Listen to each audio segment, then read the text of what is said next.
19তম শিক্ষক নিবন্ধন পরীক্ষার সাজেশনের দ্বিতীয় পর্বের ক্লাস নিব। আজকে আমরা যে রুলটা নিয়ে আলোচনা করব এটা খুবই গুরুত্বপূর্ণ একটা রুলস এবং এটা বিভিন্ন চাকরির পরীক্ষাতে খুবই এসে থাকে, প্রায় চাকরির পরীক্ষাতে এসে থাকে। ক্যান নট হেল্প, আমাদের রুলটা হচ্ছে ক্যান নট হেল্পের রুল। এখন আমাদেরকে এটা জানতে হবে যে ক্যান নট হেল্পের ক্ষেত্রে এর পরে ভার্বের কী ফর্ম বসে। ক্যান নট হেল্প একটা বিশেষ ধরনের ফ্রেজ। এটা সাধারণত ওই ক্ষেত্রে ব্যবহৃত হয় যে ক্ষেত্রে বোঝায় যে কোনো কিছু এড়ানো যায় না, কোনো কিছু মানে না করে পারা যায় না, অনিবার্য পরিস্থিতি বোঝায়।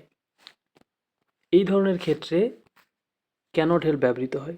তবে মনে রাখতে হবে যে ক্যান নট হেল্পের পরে ভার্বের আইএনজি ফর্ম বসবে। ক্যান নট হেল্পের পরে ভার্বের আইএনজি ফর্ম বসবে। অর্থাৎ ক্যান নট হেল্পের পরে যদি দেখেন যে শূন্যস্থান আছে তাহলে সেখানে অবশ্যই ভার্বের আইএনজি যোগ করতে হবে। এটা হচ্ছে আমাদের রুল। আচ্ছা, তাহলে এখানে এটা বোঝায় can not help doing the work. এটা মানে কি আমি কাজটি না করে পারি না। I cannot help doing the work. I cannot help eating rice. আমি ভাত না খেয়ে পারি না।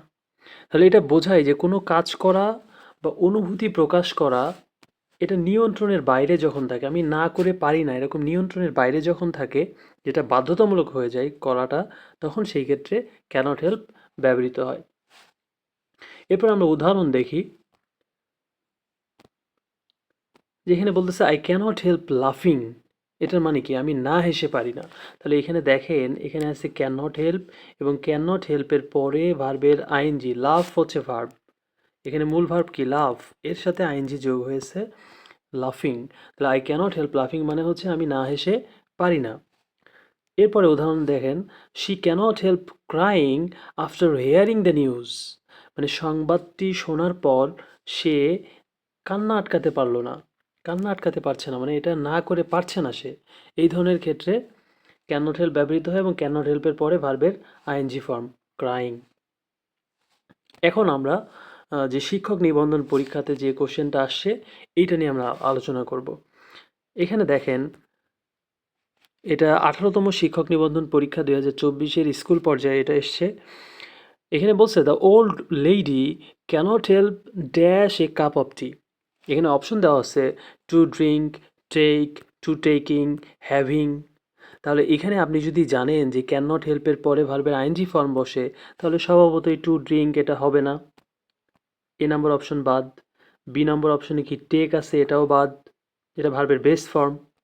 আর প্রথমটা ছিল কি ইনফিনিটিভ, টু টু ড্রিঙ্ক হচ্ছে ইনফিনিটিভ, ক্যানট হেল্পের পর ইনফিনিটিভ বসে না, ভার্বের বেস ফর্ম বসে না। তারপরে গ নম্বরে আছে টু টেকিং, এটাও বসবে না, শুধু ভার্বের আইএনজি, টু প্লাস ভার্বের আইএনজি না। তাহলে এখানে বসবে হ্যাভিং, এটাই একমাত্র সঠিক অ্যান্সার। সো আশা করি সবাই বুঝতে পারছেন। আর জব রিলেটেড যে কোনো কোশ্চেন এবং জব প্রিপারেশনের জন্য কোনো কোয়ারি থাকলে আমাদের সাথে কন্ট্যাক্ট করতে পারেন। যারা এতক্ষণ ধৈর্য ধরে ক্লাসটা করছেন সকলকে অসংখ্য ধন্যবাদ। আর আমাদের আরও এরকম অনেক ভিডিও পেতে, সাজেশনমূলক ভিডিও পেতে, চাকরির পরীক্ষা এবং অ্যাডমিশন পরীক্ষা এবং যে কোনো ক্লাসের ইংলিশের ব্যাপারে কোনো এই ধরনের ভিডিও পেতে আপনারা আমাদের চ্যানেল সাবস্ক্রাইব করে রাখুন এবং বেল বাটন অন করে রাখুন। ধন্যবাদ সকলকে।